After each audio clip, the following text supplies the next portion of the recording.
Hi, I'm Liv, and I like talking about video games. And today I'm going to be talking about the question of whether video games cause violence. Because for decades now, people have been saying that video games make you antisocial, video games make you violent. And over the years, a lot of research has been done into this topic, showing generally that video games do not, in fact, make individuals more violent. However, that doesn't mean video games are totally harmless. The harm is caused when specific games start injecting harmful political beliefs that justify and encourage violence on a systemic level. In this video, I'm going to use multiple examples to illustrate my point and paint an image of how these games inject these views. And the point isn't to say that video games are bad, but to encourage critically analyzing what messages people, especially young people, are getting from the games they're playing and how that affects their moral and political beliefs going forward. So, without further ado, we're going to get into our first example. The first game I'm going to be discussing today is Grand Theft Auto, or GTA for short. GTA is a video game franchise where you play as a criminal trying to climb the criminal ladder. You do this through gang involvement, drug crime, robberies, assault, assassinations, kidnapping, stealing cars, all kinds of crimes. Basically, every crime you can imagine. And for years now, GTA has been the prime scapegoat of the video games cause violence discourse. And on the surface, it's not hard to see why. Obviously, this game glorifies and romanticizes crime and violence. Now, I would argue that this isn't unique for GTA. Breaking Bad is considered one of the best shows ever made and very heavily features crime and violence that is often portrayed as tense, dramatic, badass. And while this is the case, I've never seen the same moral outrage directed at Breaking Bad causing people to become criminals. To even take it a step further when it comes to glorifying crime, Dexter is a show that features a serial killer protagonist that has actually inspired multiple real life killers. Yet nobody makes the argument that Dexter causes people to be violent. And of course, if we look at the scientific evidence, there is no real world violence that ensues following the playing of video games, at least according to the Michigan Psychological Association. This, of course, leaves one big question. If it's true that GTA does not make individuals more violent, then what is my problem with GTA? And the answer is not that it glorifies crime, but it glorifies money and social status as the end goals in the game and in life by extension. Crime and violence are framed in GTA as merely the tools to make money and gain respect. Criminal missions directly gain you money and respect. It's technically possible to ignore all the missions and be a completely law abiding citizen, but there are no rewards for that.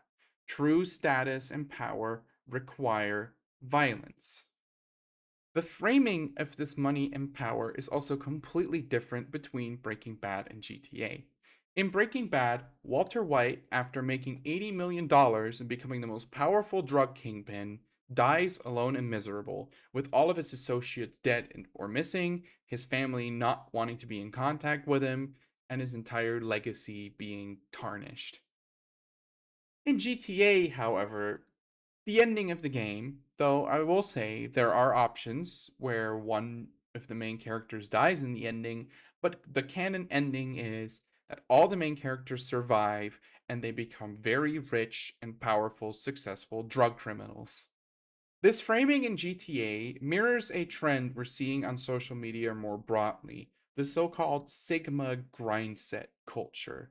This is a culture of memes, videos, images, live streams, podcasts, aimed primarily at young men that teach them that money, power, status, influence are the only important things to strive for in life. Not connection, love, happiness. No, money is the end goal in life. The most famous figure in this hustle culture is Andrew Tate, who not only looks like a GTA character, but also personifies the exact ideology GTA espouses. He presents an image of wealth, cars, women, power, influence, followers.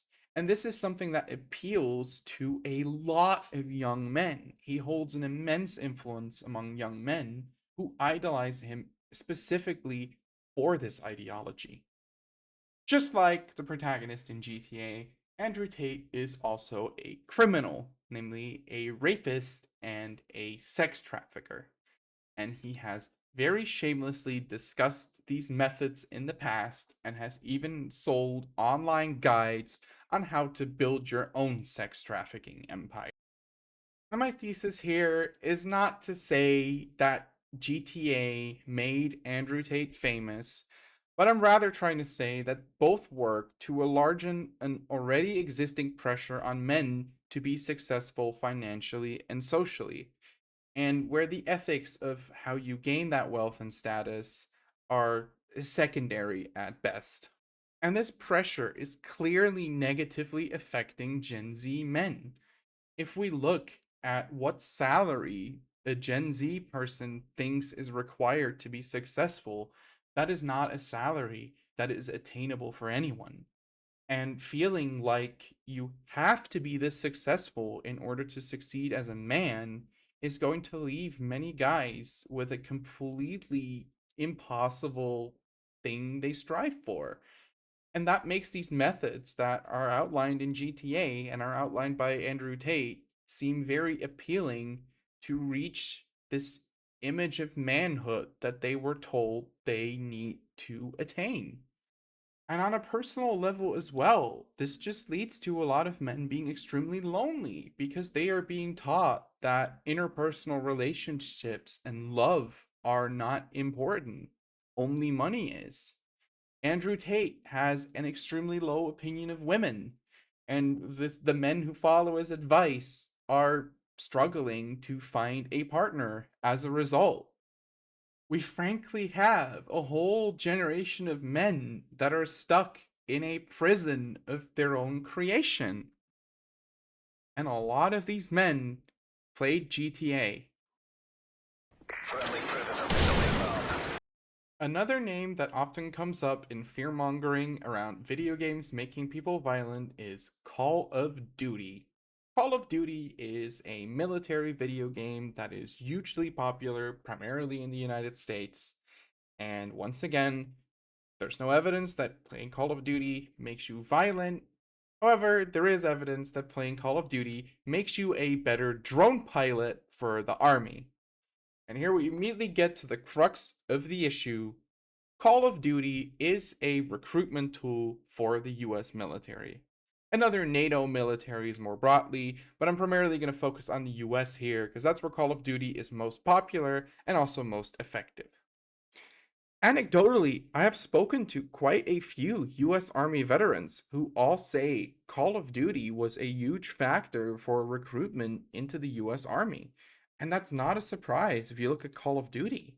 The game presents NATO soldiers as cool, collected, badass, heroic people who use the most high tech gadgets to fight their enemies. And their enemies, who are obviously always Arabs or Russians, are portrayed as evil terrorists who would do anything to destroy America and kill thousands, if not millions, of civilians in the process. This is a very clear good guys versus bad guys narrative that is rooted entirely in American pro war and imperialist thinking that has been perpetuated by the American defense industry and the American government for decades by this point, and has been used to justify wars like in Iraq or Afghanistan. It is absolutely no surprise then that the Pentagon has been directly involved in the past in the content and storytelling of Call of Duty.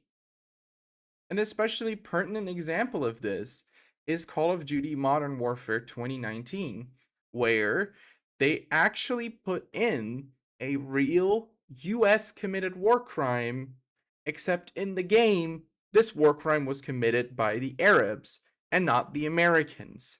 This completely rewrites actual history to make Americans the good guys and is the most blatant form of pro imperialist propaganda imaginable. To be fair and balanced towards the developers, however, they do rely on the army to make their game. The scans, motion capture, animations, uniforms, sound effects, they all rely on the army to help them create the level of realism that gamers expect in Call of Duty. If a game like Call of Duty says no to the army, and with that, the influence the army has over the content in the game, they would make an inferior product.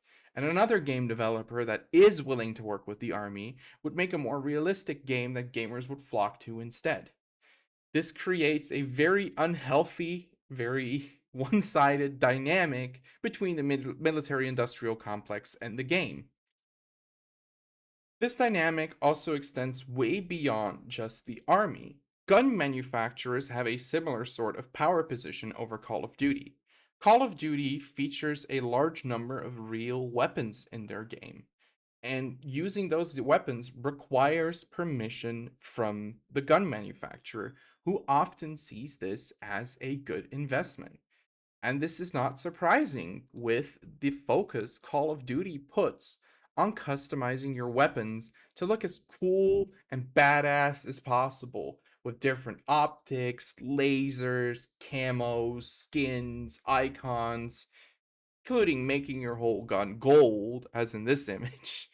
It's very clear it's supposed to feel like an accessory to you as a player.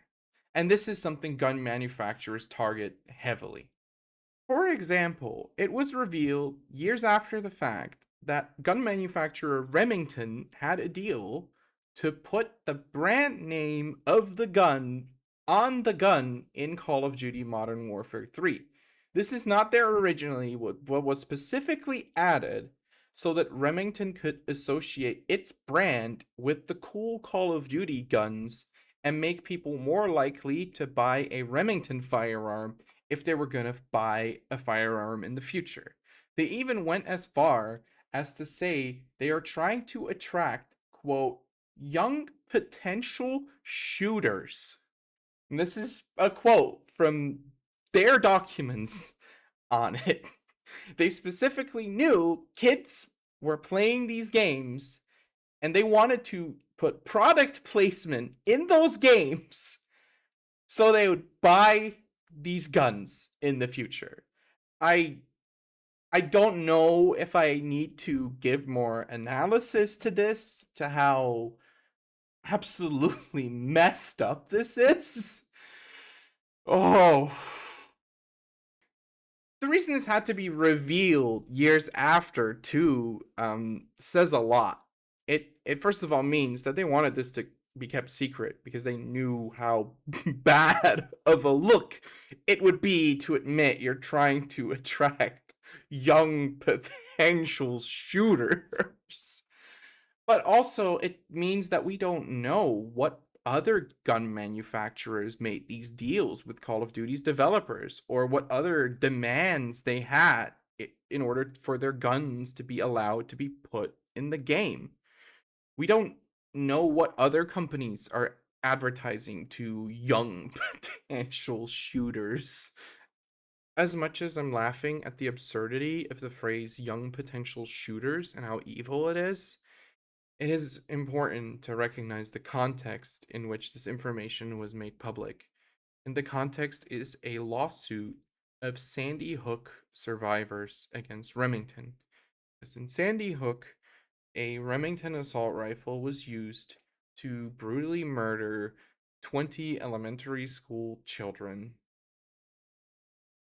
And this happened only a few years after Remington's Modern Warfare marketing campaign. Young potential shooters includes young potential school shooters to Remington.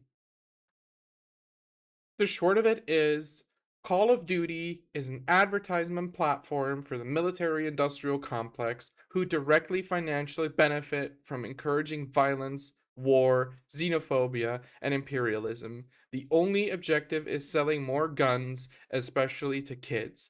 There is little to no regard for the impact on society or geopolitics, and especially no regard for the people who have to live with their kids or their parents being murdered by the guns these people are advertising. Murdered by the guns these people saw on Call of Duty.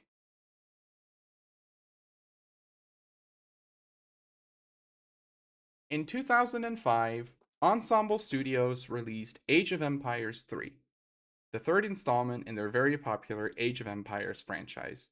Age of Empires 1 and 2 focused on ancient and medieval history and had you build up your empire to fight competing empires and come out on top.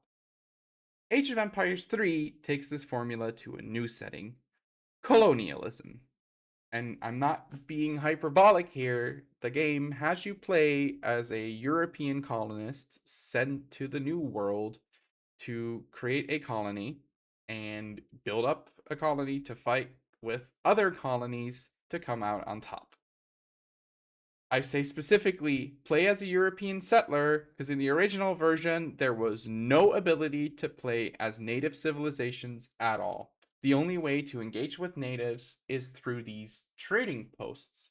On each map, there will be a number of native tribes that spawn in villages like this, and they are completely passive observers and only side with whatever Westerner builds a trading post in their village. They have no agency over who they side with. It's whatever Westerner can build the trading post. This makes these native villages entirely just an objective for the white colonizers to fight over. I mean, it might sound I'm using some loaded language here, but that is directly what's happening in the game and very much exposes some fundamental flaws in the game design. They did try to fix it next expansion by adding 3 native civilizations you can play as, but they also still use the same trading posts, even in the game with the same model used for the trading post. So, I think this is very problematic, and so did Microsoft, because they wanted to remaster this game in 2019, but also realized that a game like this could very much not and should very much not be made today. So, what do you do? Well, their solution was whitewashing history. In order to remaster this game, they renamed the Discovery and Colonial Age to Exploration Age and Commerce Age. The plantation is now the estate to remove the association with slavery, and colonial militia is now a revolutionary to, and again, remove references to colonialism. This changes the set dressing, but not much else. They did try to also change some things in the gameplay by adding 30 European maps and 9 native tribes, but they renamed native tribes as well to minor civilizations for this update that have a European theme, like the Habsburgs, for example. You could say that this makes the game inherently less colonial, but I personally think this makes it worse. By censoring history, you give people all the tools they need to glorify the history. As a Dutch person, I am often reminded what the Dutch majority stance is on our colonial history. And to someone like me, that is a pretty painful reality. But it's not exactly random that half of this country thinks colonialism is something to be proud of. Like AoE 3, many Dutch people are also exposed to a very whitewashed idea of colonialism. In school, we often learn that, oh, slavery was never legal in the Netherlands. The Dutch were not as bad as the Spanish or the English. Oh, we were civilized colonizers. A lot of it stems from the idea that, oh, we weren't that bad. Oh, others were worse. And this is completely wrong. The Dutch bought and sold over 1.6 million enslaved people. It's That's really awful and not something a lot of Dutch people are aware of, at least not to the degree that I'm comfortable with.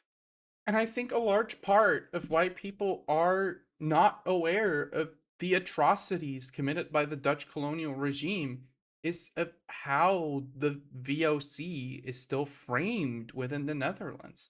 If you go to museums, you see the VOC portrayed as like impressive, sophisticated, with beautiful paintings and architecture and ships. And this is obviously propaganda produced by the VOC in its own time. They employed artists to make themselves look good and impressive and civilized, and in contrast, make the natives look like savages who needed the Dutch to shepherd them. And it is shocking to see this pro colonial view just correspond one to one to how the Dutch are portrayed in a game like Age of Empires 3. And if you see the damage that this does to our culture, the sort of memes that are now okay to post in Dutch communities. I'm sure if you've been online long enough, you've seen a meme like this. And this is a direct reference to the VOC colonizing Indonesia, South Africa, Suriname, and it to me it is absolutely baffling and disgusting to post these memes publicly where people in these countries that we've colonized, oppressed, enslaved for centuries can just see this. And a lot of Dutch people do not see the problem with this. They do not see the harm here. And this is to me the crux of the harm posed by a game like Age of Empires 3. It's trying to make a non-political game about history. It's trying to portray it in a not whitewashed way. And a non-political game about history doesn't exist. If a game seems incredibly racist and problematic, if you don't sanitize and remove the references to colonialism, maybe you made a fundamentally racist game, and maybe you should not be remastering this in 2020. Ah, leave this with games like Sid Meier's Colonization back in the 90s where it belongs, in a past we need to move on from and should not be proud of. Because these memes are the result of this whitewashing of history. And it's very clearly a personal source of frustration. And I tried to like edit this segment a little less to let some of that shine through, because for me as a Dutch person, again, this is half my country thinking this is something to be proud of. The slave trade, the 1.6 million enslaved people are something to be proud of. And games like Age of Empires 3 only confirm that narrative for people from the Imperial Core. Good evening, 47.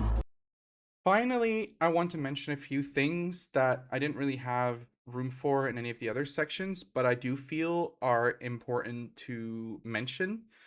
First of them is that the most dangerous thing in any video game, what causes the most harms, what spreads the most harmful beliefs, are other fans of the game, the players, the community. I don't really want to go too deep into it, but there's been so much harm caused by gaming communities, be it harassment, doxing, homophobia, racism, and this is definitely something to keep in mind when analyzing any sort of game, especially multiplayer games. Again, I wanted to keep the scope of this video kind of contained, but this is very important to note, I felt. And I felt like the video, I had to mention it somewhere. As much as this is something I would have to make a whole different video on to really explain the depths of it. The final thing I want to do in this video is talk a bit about a video game that is very violent, but I think is actually not harmful and has some good political messaging as well. And that is Hitman World of Assassination. On the surface, Hitman is not that different from Call of Duty. You are a manly badass assassin who uses all kinds of guns, grenades, sniper rifles, bombs, knives to kill your target.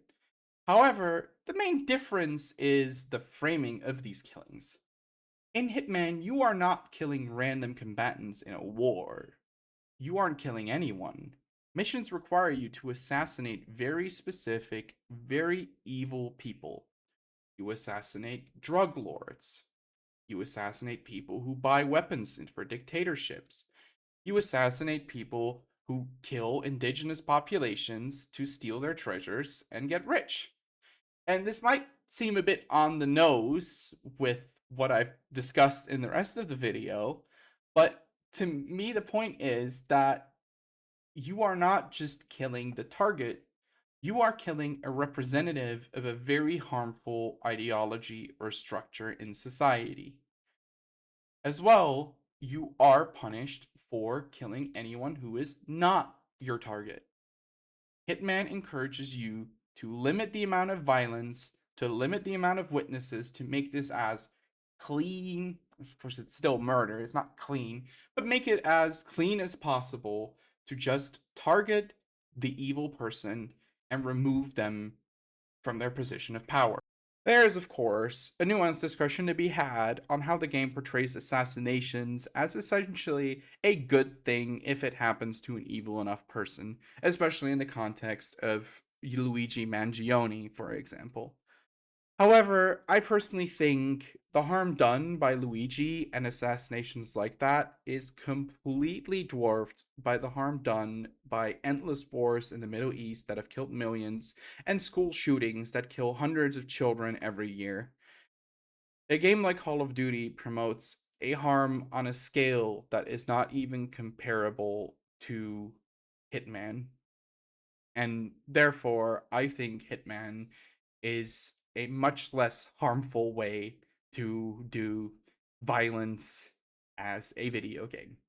I really hope you gave what I had to say a thought, and especially if you're a parent with younger kids, I hope that this helps you more critically approach the media your kids are enjoying and what that media teaches your kids. But also, as an adult, I hope that this has made you more aware of how even games that claim to be non-political can give some pretty harmful political messaging to the player, and that messaging often seeps in very subconsciously. Hi, I'm Liv once again, and I really hope you enjoyed.